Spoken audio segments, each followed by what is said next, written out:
Hello and welcome back to Beyond the Rabbit Hole, the channel where we explore the most fascinating and controversial topics that history has to offer. Today, we're going to dive into one of the biggest mysteries of the 20th century, the sinking of the Titanic. But we're not just going to talk about what happened on that fateful night. We're going to explore the theory that the Titanic's sinking was an inside job orchestrated by one of the most powerful men in the world, J.P. Morgan. Now, before we dive into the details of this theory, let's give some background information on J.P. Morgan. He was an American banker, financier, and philanthropist who was one of the most powerful men in the world at the time.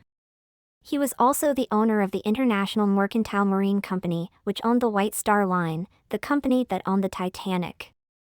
So, why would J.P. Morgan want to sink his ship? Well, the theory goes that he wanted to eliminate some of his competition in the shipping industry. The Titanic's sister ship, the Olympic, had been involved in a collision with another ship a year earlier and was badly damaged. It was theorized that J.P. Morgan wanted to swap the Olympic with the Titanic and sink it to collect the insurance money.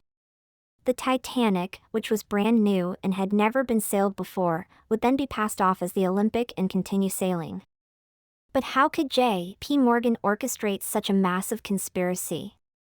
Well, it's important to remember that he was one of the most powerful men in the world at the time. He had connections with politicians, business leaders, and even the media. It's theorized that he could have quickly paid off key individuals to keep quiet about the conspiracy and ensure that the Titanic sank.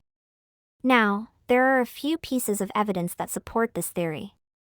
For example, there were several inconsistencies in the Titanic's design that suggest it may have been hastily built. Additionally, there were reports of a fire in the ship's coal bunker that could have weakened the hull and contributed to the ship sinking. But of course, this theory is not without its critics. Many skeptics argue that there is no concrete evidence to support the idea that J.P. Morgan orchestrated the sinking of the Titanic. They point out that accidents happen constantly, and it's entirely possible that the drop was just a tragic coincidence. So, what do you think?